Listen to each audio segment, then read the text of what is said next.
नमस्कार दोस्तों। तो अभी कुछ दिनों पहले आपने ये खबर सुनी होगी कि जम्मू एंड कश्मीर में कुछ पाकिस्तानी टेररिस्ट जो हैं वो कठुआ डिस्ट्रिक्ट का जो हीरानगर सेक्टर है, जो बॉर्डर लगता है पाकिस्तान के साथ, उस बॉर्डर से वो घुस करके भारत में आ गए हैं। हालांकि वो बॉर्डर पाकिस्तान का नहीं है, मतलब वो पीओके का एरिया है जो कि पाकिस्तान ने इलीगली ऑक्यूपाई किया हुआ है। और वहाँ पर वो पूरा एरिया एक तरीके से टेररिस्ट का गढ़ माना जाता है। वो एकदम सेफ एरिया माना जाता है जहाँ से टेररिस्ट बहुत ज़्यादा क्रॉस करके बॉर्डर भारत में घुसते हैं। सबसे बड़ा सवाल तो ये है कि इतने सारे टेररिस्ट भारत में आखिर घुस कैसे पाते, जो हमने पिछले कई सारी वीडियोस में डिस्कस भी किया हुआ था। तो एक बहुत बड़ा पाकिस्तानी ग्रुप जो है वो बॉर्डर क्रॉस करके हीरानगर सेक्टर से भारत के अंदर यानी जम्मू एंड कश्मीर में घुस आया था। और उसके बाद उनको कई जगहों पर स्पॉट किया था, इस पूरे बड़े ग्रुप को हथियारों के साथ, भारी भारी बैग्स के साथ, और लोग पहचान जाते हैं कि ये बाहर के लोग हैं। उनको स्पॉट किया गया था। इंडियन आर्मी के पास भी इसकी इन्फॉर्मेशन, पुलिस के पास भी इसकी इन्फॉर्मेशन, और उसके बाद से ही एंटी टेरर ऑपरेशंस जो हैं वो हर जगह पर, पूरे जम्मू वाले रीजन में, जब मैं जम्मू रीजन की बात कर रहा हूँ, मैं पूरा किश्तवाड़, उधमपुर, पूरा ये सब कवर करके बोल रहा हूँ, डोडा वगैरह, हर जगह पर पूरा एंटी टेरर ऑपरेशन चलाना शुरू कर दिया गया था। और उसी कड़ी में अब फाइनली इंडियन आर्मी को एक बहुत बड़ी लीड मिली थी और इंडियन आर्मी का एनकाउंटर हुआ इन टेररिस्ट के साथ, जिसमें इंडियन आर्मी ने हमारी 3 टेररिस्टों को मार गिराया, जिसमें से एक बहुत ही इंपॉर्टेंट जैश ए मोहम्मद का कमांडर था, सैफुल्ला। ये वही सैफुल्ला है, जैश ए मोहम्मद का कमांडर, जो पूरे तरीके से जम्मू एंड कश्मीर में इस समय जैश ए मोहम्मद के ऑपरेशंस को देख रहा था। पूरी तरीके से रिक्रूटमेंट कैसे करना है, लोगों को कैसे वहाँ से क्रॉस करके लेकर के आना, क्योंकि अभी जैश ए मोहम्मद ने एक नया ट्रेंड शुरू किया है कि अब जम्मू एंड कश्मीर के पहले लोकल लड़कों को ये लोग यूज़ करते थे, अब उनको यूज़ करना बंद कर दिया है। अब इनका पूरा तरीका यही है ऑपरेट करने का कि ये वहाँ से क्रॉस करवा के ट्रेन लोगों को लेकर के आ रहे हैं। क्योंकि जम्मू कश्मीर में जब ये हायरिंग करते थे तो इनके साथ दिक्कत ये होती थी कि ये लोग बहुत ट्रेंड नहीं होते थे, ये लड़के, तो कुछ ना कुछ गलतियाँ कर देते थे। तो अब ये उसलिए उस चीज़ को छोड़ करके इन्होंने एक प्लान किया है कि भाई बॉर्डर क्रॉस करा के ले आओ और यहाँ पर सारा हथियार वगैरह उनको प्रोवाइड कराओ और फिर उसके बाद इंसिडेंट्स कराओ। तो ये बॉर्डर पूरा क्रॉस करा करके इनको लाने का पूरा जिम्मेदारी सैफुल्ला की ही थी। उनको सेफ हाइड आउट प्रोवाइड कराना, उनको पूरे आर्म्स, एम्यूनिशन, सब कुछ प्रोवाइड कराना सैफुल्ला की जिम्मेदारी थी। पूरा जैश ए मोहम्मद का एक तरीके से ऑपरेशन चलाने वाला ही सैफुल्ला था। उसको इंडियन आर्मी ने एलिमिनेट कर दिया और ये एक बहुत बड़ी राहत की सांस है भारतवासियों के लिए, जम्मू एंड कश्मीर वासियों के लिए। पूरा समझते हैं पूरा मामला कैसे हुआ, एंटी टेरर ऑपरेशन कहाँ पर हुआ है। पर वीडियो में आगे जाने से पहले एक छोटी सी अनाउंसमेंट अनअकैडमी टीम की तरफ से कि अनअकैडमी लेकर के आपके लिए Unacademy civil services championship test. इस स्कॉलरशिप टेस्ट में अगर आप अच्छा परफॉर्म करते हो तो आप आईपीएल बॉक्स टिकट्स जीत सकते हो, आईपैड जीत सकते हो, सैमसंग टैबलेट जीत सकते हो और स्मार्ट वॉचेस भी जीत सकते हो। डिटेल में इसकी लिंक डिस्क्रिप्शन में दी हुई है, उस पर जाकर के फ्री ऑफ कॉस्ट आप इसके लिए रजिस्ट्रेशन कर सकते हो। ये जो टेस्ट है ये 13 अप्रैल यानी कि कल होने वाला है। 11 बजे सुबह और शाम के 5 बजे ये टेस्ट कंडक्ट किया जाएगा। ज़रूर से इस टेस्ट को आप दीजिए, फ्री ऑफ कॉस्ट रजिस्ट्रेशन में देने में क्या जाता है। तो आते हैं अब अपने टॉपिक के ऊपर वापस। तो आर्मी का एनकाउंटर जो है, आर्मी का मतलब जॉइंट ऑपरेशन था पूरा, ये एनकाउंटर टेररिस्ट के साथ हुआ किश्तवाड़ डिस्ट्रिक्ट में। और किश्तवाड़ डिस्ट्रिक्ट में 2 और मतलब जो टेररिस्ट हैं उनको मार गिराया गया। और उसके साथ में उधमपुर डिस्ट्रिक्ट में भी कहीं कहीं कुछ कुछ एरियाज़ में जो है आर्मी ने स्पॉट किया था इनको, वहाँ पर भी कुछ एनकाउंटर्स हुए हैं।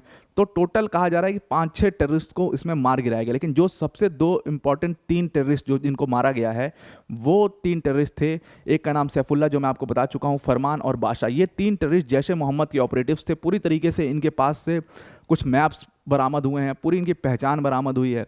और जैसे ये मैप्स मिले हैं उससे साफ साफ ये पता चल रहा है कि ये कुछ बहुत बड़ा प्लान कर रहे थे। क्योंकि जिस हिसाब से इसने डायरी वगैरह रखी हुई है, मतलब इतने सारे नाम उसमें लिखे हुए हैं, इससे साफ ये पता चलता है कि ये लोग बहुत बड़ा ग्रुप जो है वो भारत में घुस चुका है।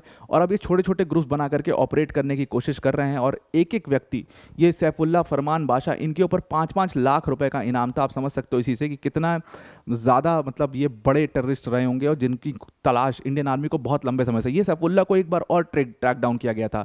रियासी वाला जो अटैक हुआ था, रियासी में जो बस के ऊपर अटैक हुआ था, उसमें भी इसका नाम उस समय पर आया था सैफुल्ला का।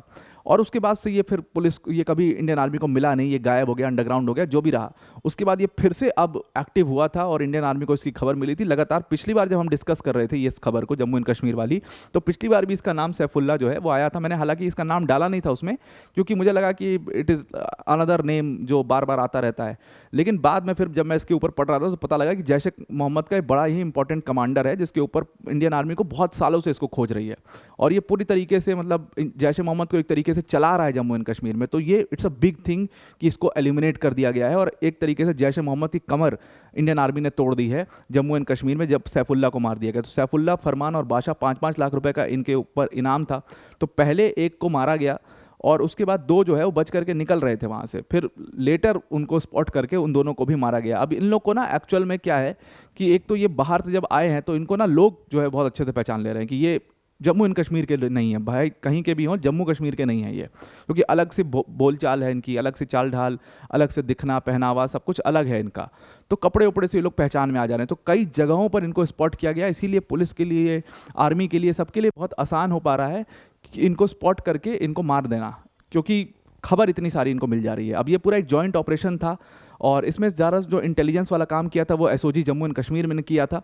और मतलब मैं जम्मू कश्मीर पुलिस की बहुत तारीफ़ करना चाहूँगा यहाँ पर, जिस तरीके से उन्होंने एक्टिवेशन अपना दिखाया है, जिस तरीके से वो खबर लेकर के आ रहे हैं, वो बहुत काबिल तारीफ़ है। पिछली बार जो एनकाउंटर वो पूरी तरीके से वो पूरा जो एनकाउंटर किया गया वो जम्मू कश्मीर पुलिस द्वारा किया गया। हालांकि उसमें हमारे 4 पुलिस के जवान जो है वो वीरगति को प्राप्त हुए, लेकिन वो पूरी तरीके से उसको पुलिस ने चलाया था। तो एसओजी जम्मू एंड कश्मीर ये इंटेलिजेंस लेकर के आए, आर्मी और सीआरपीएफ ने यहाँ पर ये ऑपरेशन किया। तो जॉइंट ऑपरेशन रहा इन तीनों का, और फिर उसके बाद इन तीनों जो खतरनाक टेररिस्ट थे इनको मार दिया गया। अब इनको ना लोकेट करना बड़ा मुश्किल हो जा रहा है।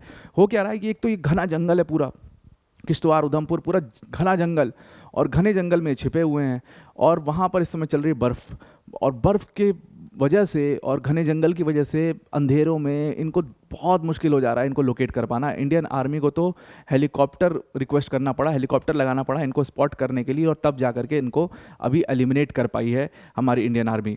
तो इसके बारे में खैर मीडिया को पूरी इन्फॉर्मेशन देंगे इंडियन आर्मी के जो ऑफिसर्स हैं वो, लेकिन यहाँ पर ये एंटी टेरर ऑपरेशंस हैं वो उधमपुर में शुरू कर दिए गए हैं, किश्तवाड़ में शुरू कर दिए गए हैं। कई जगह पर टेररिस्ट को, जिन टेररिस्ट ने इन्फिल्ट्रेट करके जो इंडिया में घुसे हैं, उनको खोजते हुए ये एंटी टेरर ऑपरेशंस अभी भी चल रहे हैं। अभी भी माना जा रहा है कि लगभग 30 से 35 जो ये टेररिस्ट हैं ये अभी भी कहीं कहीं किसी एरियाज़ में मौजूद हैं।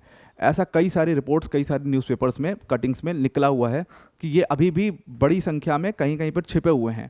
और सबसे बड़ी प्रॉब्लम ये है कि अब देखो इनको कोई लोकल सपोर्ट नहीं मिल पा रहा है। यहाँ पर क्यों मारे जा रहे हैं ये लोग, इनको कोई लोकल सपोर्ट नहीं मिल पा रहा है। पहले क्या था ना कि ये लोकल लड़के होते थे, अब कोई जानता ही नहीं था कि भाई ये टेररिस्ट हैं क्या है, तो ये कहीं भी जा करके छिप जाते थे, आराम से छिप जाते थे, बहुत आसान होता था। अब इनको क्या है कि लोकल सपोर्ट बिल्कुल ज़ीरो है। और दूसरी चीज़ क्या है ना कि जम्मू वाला जो रीजन है, जम्मू वाले रीजन में ये ऑपरेट करने की कोशिश कर रहे हैं, और जम्मू वाले रीजन में जो जनता है वो बाय एंड लार्ज टेररिस्ट से बहुत ज़्यादा मतलब तंग आ चुकी है। क्योंकि पिछले 2-3 महीने 4 महीने में आप देखिए इतने सारे टेररिस्ट अटैक हो गए हैं कि लोग बहुत सतर्क हो गए हैं, किसी को भी स्पॉट करते हैं तुरंत इन्फॉर्मेशन दे देते हैं। इसलिए एंटी टेरर ऑपरेशन चलाना इन एरियाज़ में अब धीरे धीरे आसान होता जा रहा है, और इसीलिए इनको मारा जा रहा है। खबर ये मिली थी कि ये जो टेररिस्ट थे जिनको मारा गया है, ये जो टेररिस्ट थे ये उधमपुर के एक जगह है बसंतगढ़ गाँव है, वहाँ पर एक घर में घुस गए ज़बरदस्ती, उस पूरे घर के लोगों को हॉस्टेज बना लिया, और उसके बाद उनका मोबाइल फ़ोन छीन लिया ताकि फ़ोन ना कर पाएँ। कुछ कपड़े लिए, इंडियन कपड़े लिए वहाँ से, जम्मू कश्मीर के जो लोकल कपड़े हैं, और जूते वूते वगैरह लिए, छाता लिया, अम्ब्रेला लिया, और उसके बाद फिर ये निकल गए वहाँ से।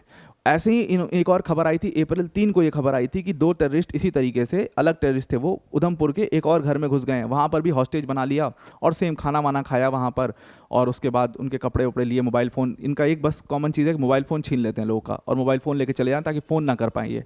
जब तक ये पहुँचें पीसीओ तक, या जब तक ये पुलिस के पास पहुँचें या किसी और से फ़ोन करवाएं, तब तक हम आराम से कंफर्टेबली निकल जाएं इस पूरे एरिया से।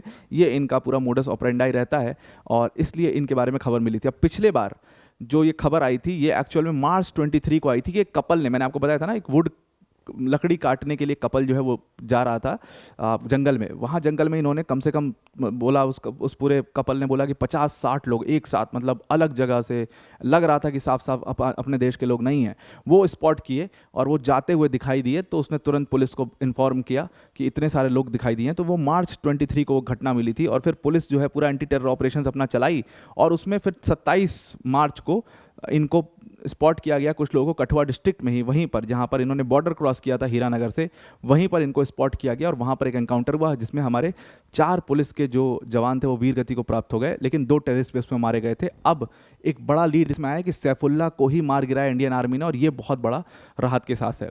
तो आई होप आपको ये पूरा आर्टिकल समझ में आ गया होगा। अब वीडियो को एंड करने से पहले अनअकैडमी टीम की तरफ से एक बहुत बड़ी अनाउंसमेंट है।